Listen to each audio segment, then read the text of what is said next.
Welcome everybody to Morrowind Mondays. Today we figured we'd do something a little different, to help those who joined in but aren't as familiar with Morrowind and its main quest line, and to give an idea of what we've accomplished so far.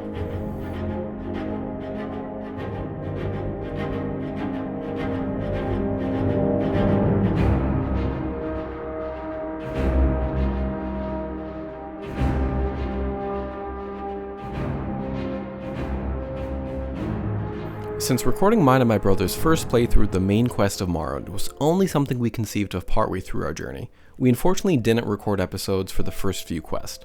While many Morrowind experts, or Morroboomers, might be familiar with these steps, we figured we should cover our bases and quickly recap what's happened thus far. The journey started us off in the small village of Seyda Neen, where our characters Inthrylius and Rhaiz met for the first time. Not spending too long in this village, they elected to travel the pathways and head to the first major city on our journey, Balmora.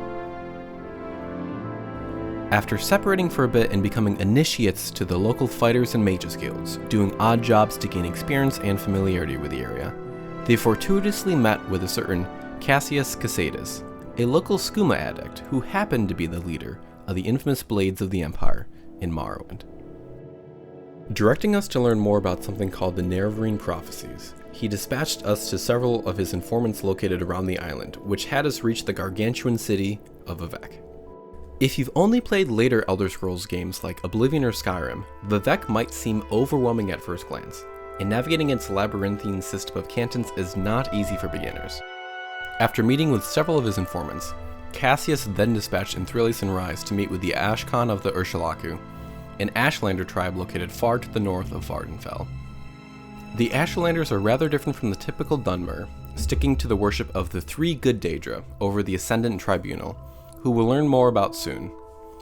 Jumping between silt striders helped the adventurers end up in Kuul, and after a treacherous journey through the mountains and some Daedric ruins, we arrived at Ursulaku camp. The Ashcan, Sul Mutul, works closely with the wise woman Nebani Mesa.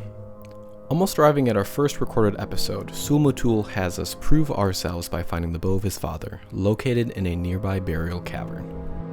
This was actually the first recording we have of the Vvardenfell Chronicles, but my inexperience led me to forget to record my own voice, which is a bit of an oopsie on my part.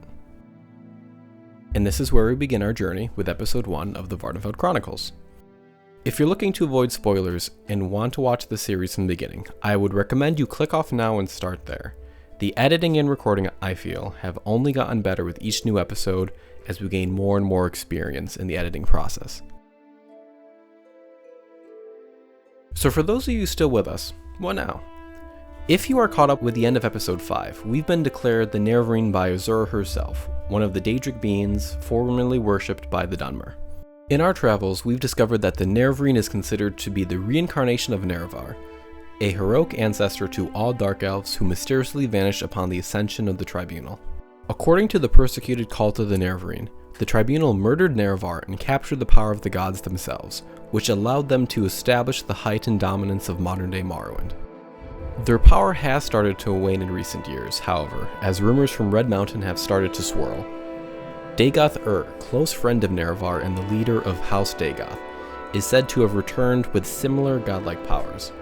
The Sixth House, also known as the House Unmourned, was believed to have been eradicated, but as we've discovered, this is far from the truth. As Nerevarine, we must now go and convince the 3 great houses and 4 dominant Ashlander clans on Vvardenfell that we are the true reincarnation of Nerevar, and unite them against the scourge of Dagoth. Those who worship the Tribunal see this as a threat, and I expect we'll be faced with violence from temple ordinators if we venture through Vivec City and other temple-dominated areas. For now, though, our journey starts with House Hlaalu, the most cosmopolitan yet corrupt of the houses, in our trial to be named Horritor by them. Join us next time as the fate of Morrowind hangs in the balance.